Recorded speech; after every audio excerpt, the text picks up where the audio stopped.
What's up, YouTube? This is Too Raw for TV. So, I will always admit when I was wrong about something.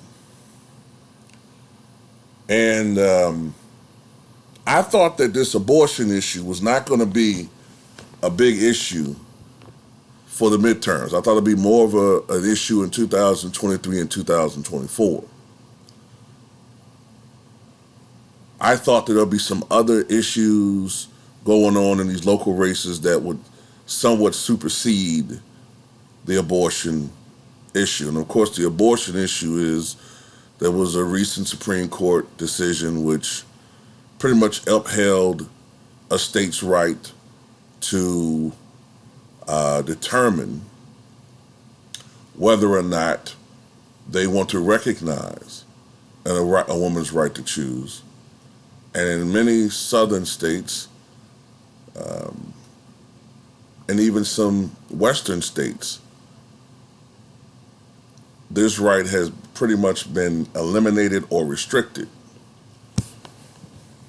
I thought that this would be more of an issue for 2023-24, but I am very wrong on that one. Look, I did say this though. Never underestimate the Republicans' ability to blow a layup. This is a situation where the Democrats were up one, but the Republicans stole the inbound pass. And look, Mitch McConnell is right at the basket. No defense around him. Tongue hanging out. The ball in that, as LB called it, the burnt up jack off hand, poised for a perfect layup at the buzzer to win. And it's looking like somehow he's going to Russell Westbrook this motherfucker. Oh, my God, man. You can't ask for a more perfect situation for the Republicans. Biden, approval rating in the 30s. The economy, faltering. Gas prices, soaring. Inflation, out of control. America, not respected throughout the world. All right? America got all this money for everybody else, but can't feed their kids. Got to get fucking baby food from other countries. We're in a fucked up place right now. The culture wars, all of this shit going on. And yet, look at what has happened. The worst thing they could have done politically was attack this issue with abortion. And when you take this and you combine it with the fact that now a lot of the focus is on former President Trump and the situation with the FBI raid and the charges of espionage and whether he was trying to sell possibly classified information as far as nuclear information, as far as the, secret information as far as how to create bombs, I'm assuming, or whatever. I'm not a nuclear physicist, so I'm afraid if I'm not using the right lingo here, but you know what the fuck I'm saying. All of this shit is being focused on now at the wrong time. It's changing the focus from Joe Biden to putting the Republicans on the defensive all of a sudden. This isn't the position you wanted to be in going into the fall, but it's their fucking fault. Because they do it every fucking time. They're the stupidest motherfuckers on planet Earth. This is why the Republicans of the past had more success. This is why between 1968 and 1988, I'm sorry if I'm not getting to the point, but I just want to put this out there. This is why from the late 60s into the 80s and into the 90s, Republicans had a lot of success because they were able to put the Democrats on the defensive all the time, but they knew how far to push. And they sensed when they tried to push on the abortion issue, that was a hot topic that was going to fuck them up. So they never went that far. You never saw Nixon. You never saw Reagan. You never saw Goldwater go past that. But these motherfuckers are stupid. They're idiots.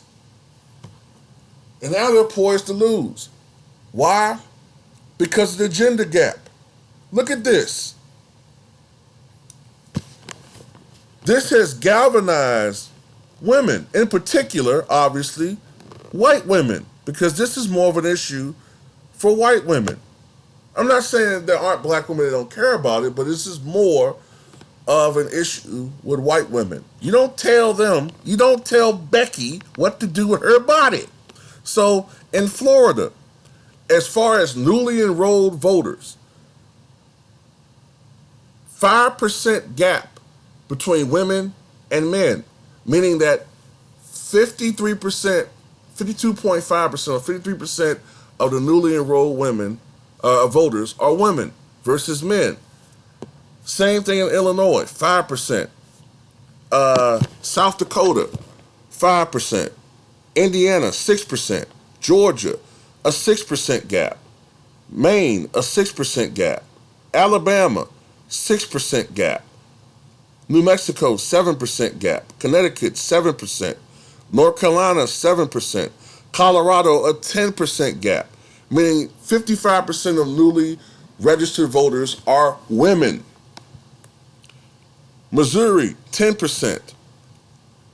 Ohio, 11%. And this is what's interesting, too.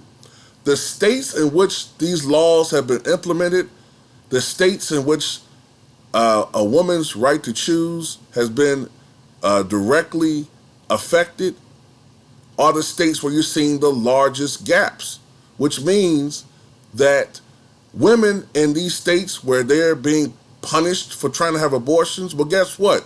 This fall, they're going to punish you in the polls, all right? The Republicans, they're going to punish your motherfucking ass. Let me go further. I believe that's Alaska, 12% gap. Pennsylvania, 12% gap. Louisiana, a 13% gap. Wisconsin, a 17% gap between males and females, which means it's something like, 58.5% of newly registered voters are women compared to only 41.5% that are men. I saw something where in Wisconsin, the newly registered voters, 53% identify as Democrats versus only 17% that identify as Republicans. That's terrible news if you're a Republican in Wisconsin. Idaho, an 18% gap. And in Kansas, a 40% gap. 70% of newly enrolled voters in Kansas are women. 70%, which explains why Democratic candidates did so well in all places, Kansas, and during the primaries. Kansas is one of the most Republican states in the country, but Democratic candidates did very well in the primaries in Kansas that are pro-choice. The Democrats may very well keep the House and the Senate in the midterms. I'm telling you something. If they make gains in this environment, I might have to totally reconsider some shit here. All right? If they make gains in this environment, what that's telling me and anybody else is that the Republicans are nominating candidates that can do very well within the base. Trump's candidates, the people that he back, are doing great as far as being nominated, but it's not going to translate well into a general election. I mean, there's a poll that came out that showed that 55% of Americans, even though it should be 90%, at the very least, but 55% of Americans support the FBI's raid on Trump's home in Mar-a-Lago. And 55% of Americans support the investigation into Trump's alleged criminal wrongdoing. Now, like I said, it should be 80% or 90% or better, but still, what that's telling me is 45% of people don't support it, which is about the percentage of his base. Whenever his election, what does Trump get? Around 45, 46, maybe 47% of the vote, right? So he's not getting anything past that, which means that now I'm starting to wonder, maybe Trump is just doomed to be renominated if he runs, if he's allowed to, if he's not in prison or barred, but he's going to lose. Maybe he is going to lose. Man, I don't know, bro. This is something I wasn't foreseeing. I thought this was going to be a bigger issue, the abortion thing, in subsequent elections, 2023, 2024, but nah. But you know, the Republicans, this is what they do. They fuck themselves. Tell me what you guys think.